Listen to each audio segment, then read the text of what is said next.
I thought we were moving in together, until I showed up with boxes and found her kissing someone else at the door. I should have known something was off the moment she stopped sending me goodnight selfies. It had become our ritual. Every night for over a year, even when we were exhausted, she'd send one with that sleepy half smile and a little, "Soon you'll be next to me." And then, suddenly, 1 week before I moved, they stopped. But I didn't want to read too much into it. I chalked it up to stress.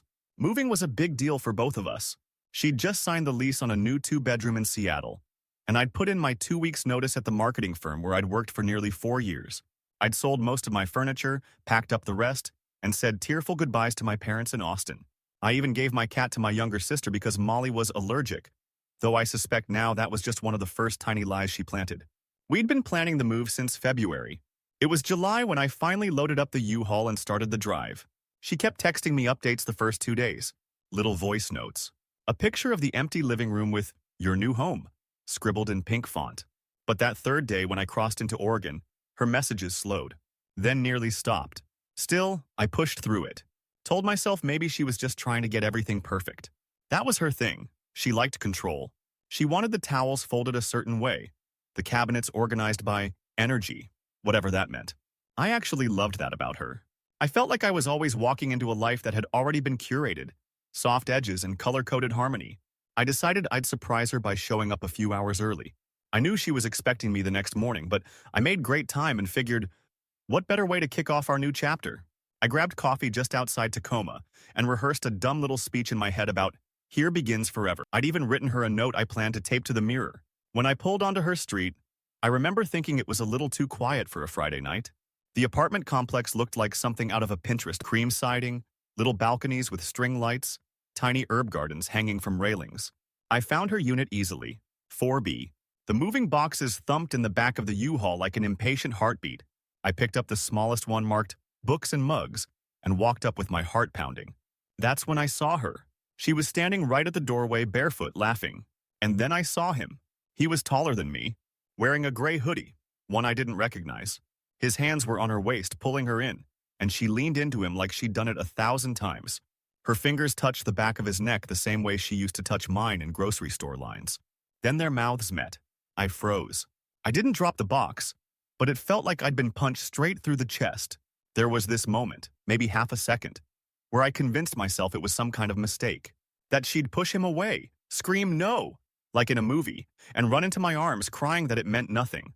But she didn't push him away. She just stayed there, kissing him. Eventually, she opened her eyes. Maybe she felt me staring. Her body jerked in recognition, and for a split second, her face twisted into something I can only describe as horror, but not guilt. No, it wasn't guilt. It was panic, like a child who just got caught coloring on the walls.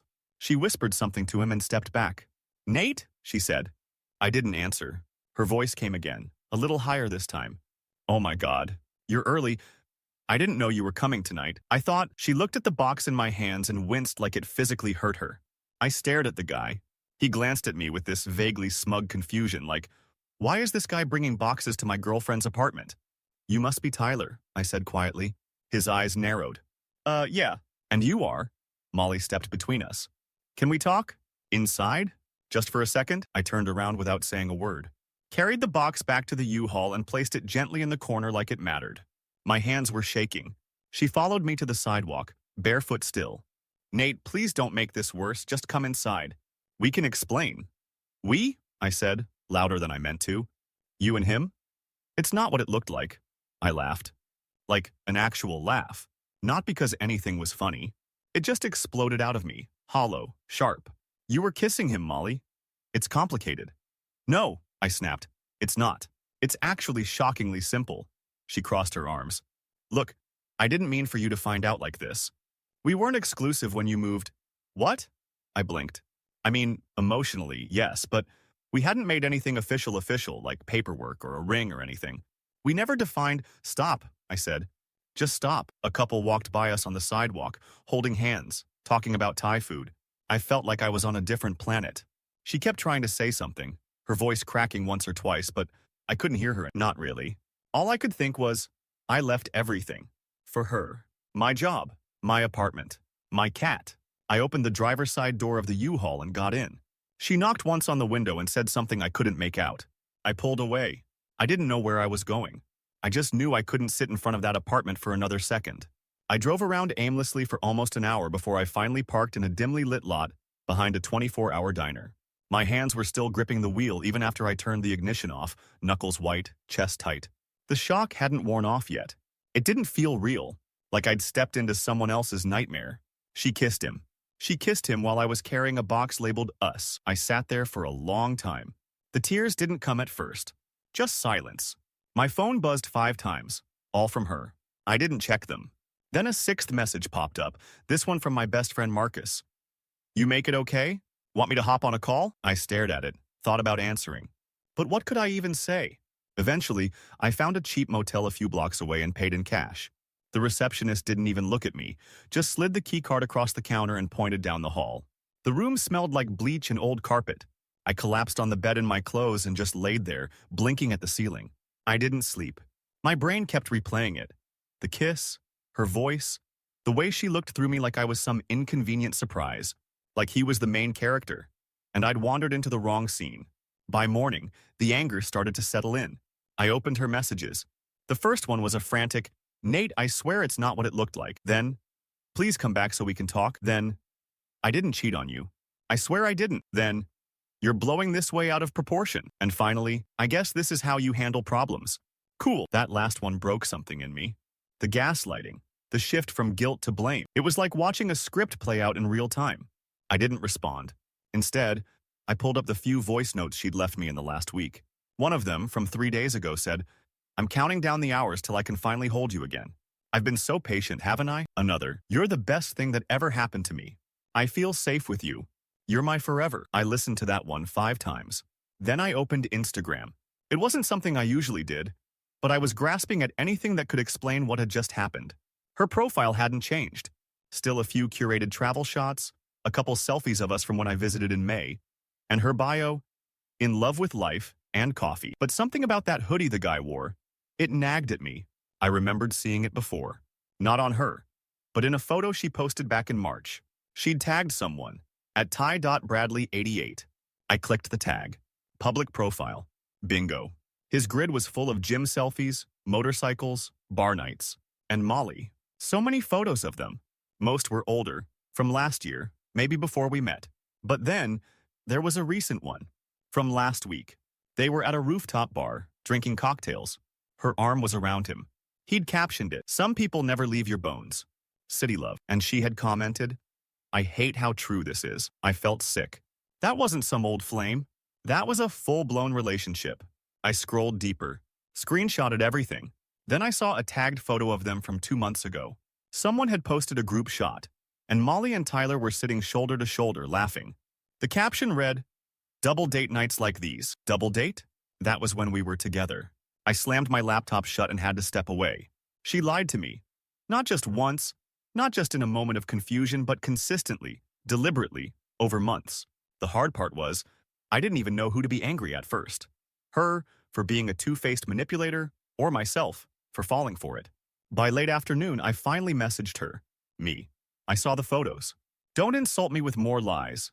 Molly. "Nate, I told you we were complicated. We were off and on for a long time before you." Me. "You told me you never looked back after him." Molly. "That was emotionally, but you know how things get messy. It didn't mean I didn't love you." Me. "You don't love someone and make them give up their job and their life for a lie." Molly. "You're being dramatic." Me. "You let me believe I was moving into a life with you. You let me pack my world for us. You even sent me voice notes the same week you were with him." Molly. "I was trying to figure things out. You don't know how hard it's been." That line shattered whatever sympathy I had left. I didn't respond. I blocked her. But my story didn't end there. That night, I got a DM on Instagram from a stranger, a girl named Erin.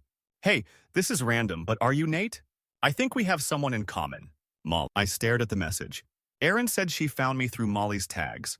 She said something felt off, and that I might want to talk. I asked if she'd ever dated Molly. She said no, but her brother had.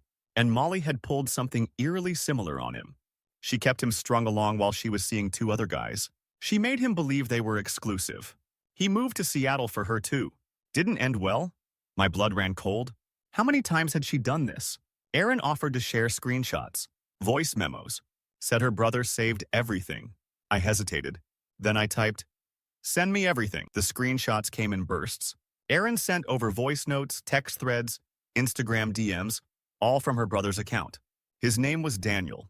He'd dated Molly about a year before me. His story was a mirror of mine, almost eerily so. He met her on a dating app. They clicked instantly. She was charming, attentive, emotionally vulnerable in a way that made you feel special. Within weeks, she was talking about forever. By the second month, she was inviting him to help look at apartments. By the third, she'd told him she wanted to build a life with someone who finally saw her. Then, 2 weeks before his move, he found out she was seeing someone else. Different name, different city, same pattern. There was a message in the thread that hit me right in the chest. Daniel, last year, you said you wanted me here. Why would you let me plan a move if you weren't even sure? Molly, it's not that simple. I was confused. You don't understand how hard it is for me to process feelings sometimes. Daniel, you knew, and you let me believe. That's not confusion. That's cruelty. I stared at the words until they blurred. It was like reading my own thoughts typed by a ghost. And there were more. One guy from Portland. One from Sacramento. None of us knew about each other until we compared timelines.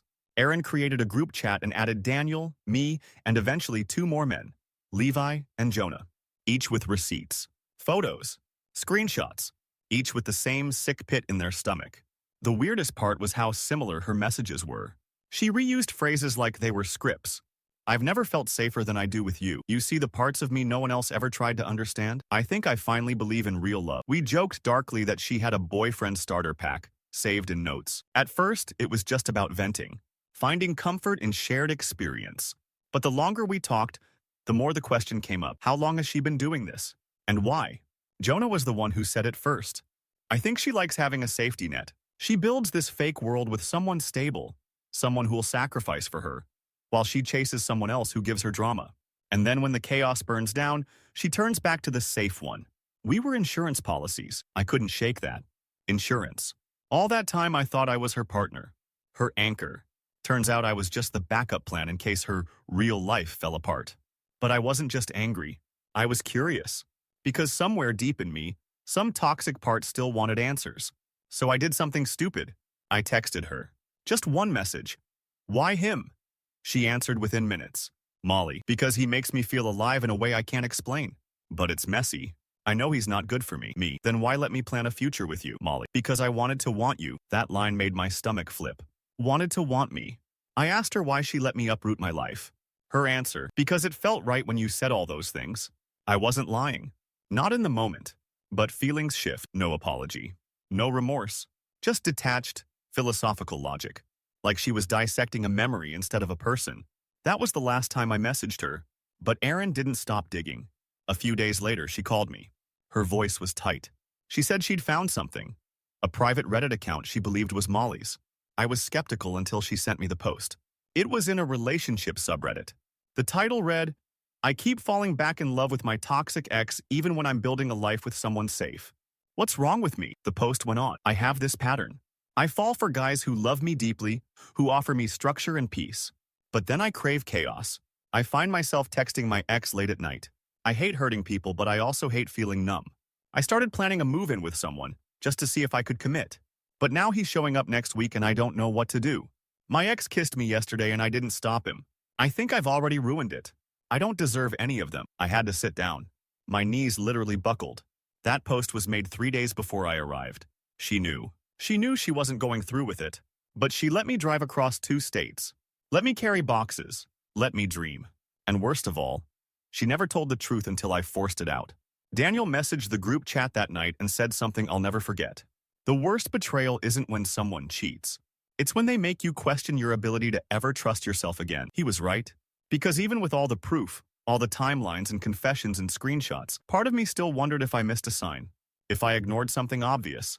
If I let love blind me to manipulation. But I was done wondering. It was time to do something about it. I didn't want revenge. Not at first. I wanted closure. Something to anchor the chaos. But the more I replayed everything, the more I realized that closure was never going to come from her. Not from someone who could lie so easily and call it confusion. Not from someone who played people like pieces on a board. So I started thinking, not like a man who'd been dumped, but like someone who'd been conned. Because that's what it was. A con. Emotional fraud. And there were other victims. People who'd bled, moved for her, spent money, time, energy, and were left with confusion and shame. I wasn't alone. We decided to do something. It started with the group chat. Me, Daniel, Jonah, Levi, and Aaron. We mapped out a timeline, compared notes, who she dated, when, how she overlapped relationships. She'd lied to all of us about where she worked, what her past trauma was, even about her family. Jonah, who worked in tech, pulled some strings and found out she'd been using fake names on dating sites. She used Elle, Monica, and sometimes Mo. On 2 platforms, she was still active. But the real breakthrough came from Aaron. She discovered Molly had been subletting the apartment she and I were supposed to live in to someone else. A guy named Brandon, who'd paid her $1,000 as a deposit and was planning to move in by the end of the month. That was our apartment. I was stunned. She'd orchestrated this entire situation knowing full well she had no plans to live there with me. That was the moment it stopped being about heartbreak. It became something else. I met up with Brandon in person. We got coffee. He was a nice guy, moved from Portland, graphic designer. She told him she had a roommate who just bailed and was devastated. She played the victim again. I showed him the texts between me and Molly, showed him the U-Haul receipt. His face fell. She said she was emotionally wrecked from a breakup, he muttered. I offered to wait a few months before moving in. She said no, said she wanted to move on. She'd collected deposits from 2 people for the same room. I contacted the leasing office, told them everything, sent proof. They said Molly wasn't even on the lease. The apartment was in her cousin's name. Everything was a house of cards. It was Daniel who suggested the meetup. Not a confrontation, not a fight, just a presentation. We rented a private room at a coffee shop near Capitol Hill. Quiet, discreet. We invited her under the pretense that I wanted to talk, just the 2 of us. She agreed immediately. But when she walked in, she didn't just see me. She saw all of us. Daniel, Jonah, Levi, Brandon, even Aaron. And her face. I'll never forget that look. Pure, unfiltered panic. She froze in the doorway. "What is this?" she said. No one answered right away. I pulled out my phone and hit play. It was one of her voice messages from 3 days before I moved. "You're my forever, Nate. I don't care what happens. You're who I choose every time." I let it echo in the quiet room. Her eyes darted to Ever. "You set me up?" Daniel stood. "We compared notes. You played us all." "I didn't mean to." "Spare it," Jonah cut in. "You're not confused. You're calculated." She looked at Brandon. "You too?" "What the hell, Brandon?" He held up his phone. "You sold me a room you'd already promised to someone else." "No, I was figuring it out. You took my deposit," he said, voice cold, "and lied about everything." Molly backed toward the door, blinking fast. "I can't be here right now. This is harassment." "No," I said, standing. "This is accountability." She left. Didn't even try to argue. Just stormed out. But it didn't end there. Jonah filed a formal complaint through the rental platform she used to sublet. Brandon got his deposit refunded, plus penalties. Daniel posted a detailed but anonymous account of what happened in a local forum. It went viral. A few more people came forward. None of us even knew about them. Someone said they worked with her at a cafe once. She'd been fired for manipulating a manager into giving her shifts and then ghosting. Another said she'd borrowed money and never paid it back. I didn't want to ruin her life. I wanted to stop her pattern. But the most satisfying part came weeks later. I got a message on LinkedIn from a name I didn't recognize. It was Tyler, the guy she kissed in front of me. "Hey man, I think we were both played. Mind if we talk?" He'd seen the Reddit thread. Found the connection. Said she ghosted him shortly after the coffee shop incident. Told him he was too controlling.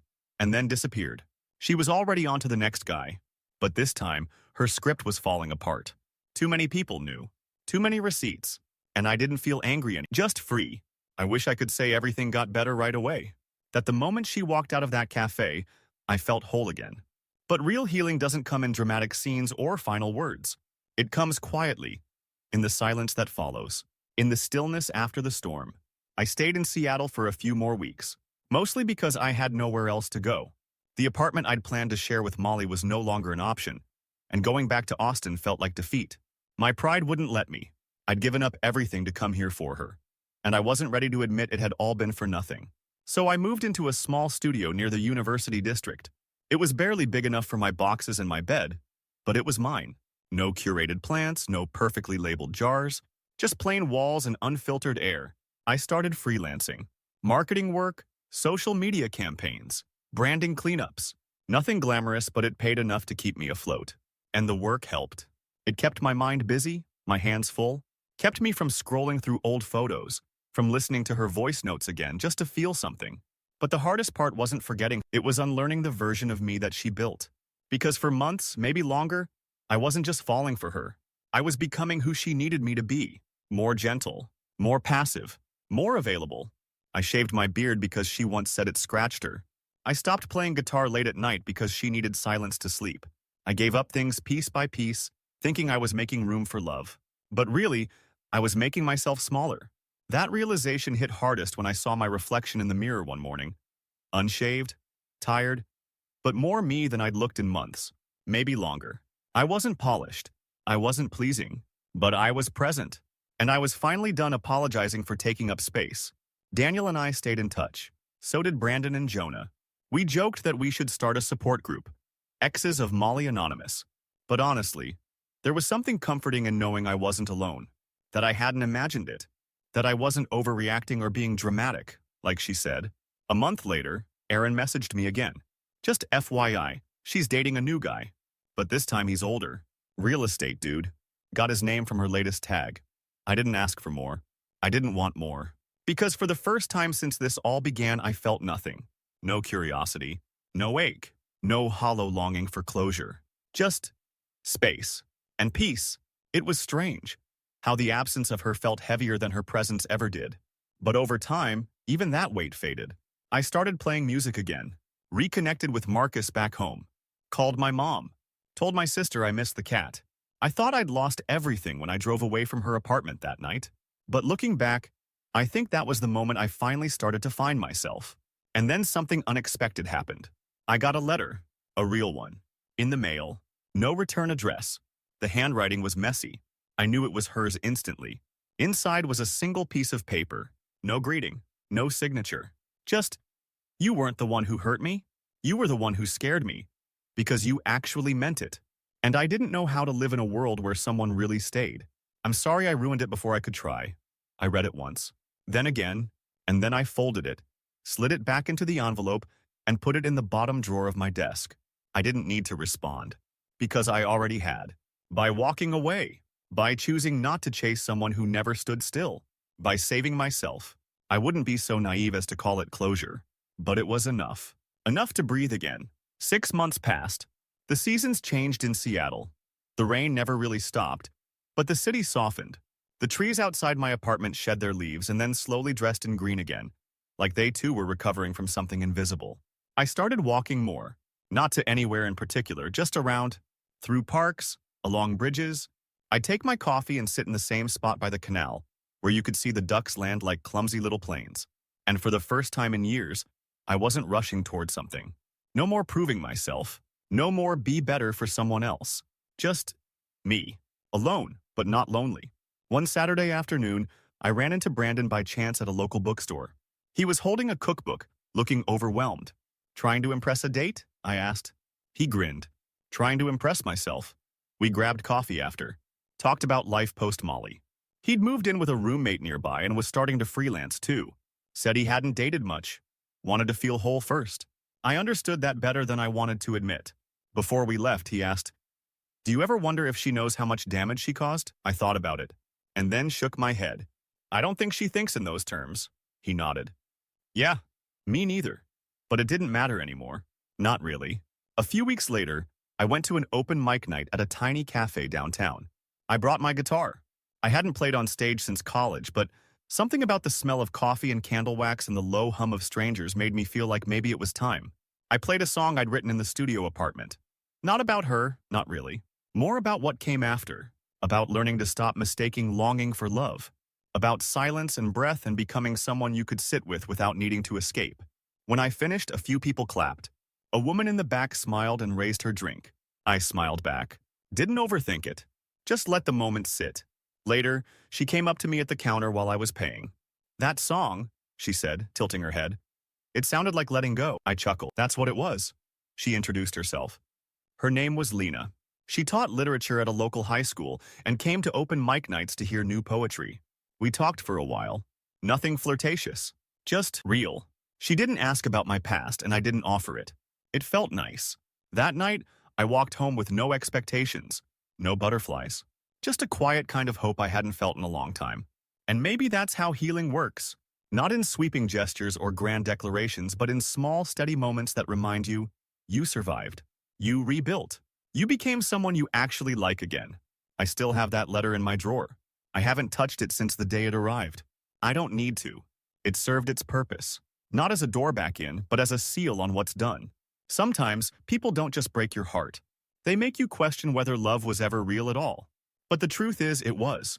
Because what I gave her was real. My intentions. My loyalty. My love. That was mine. She just didn't know how to receive it.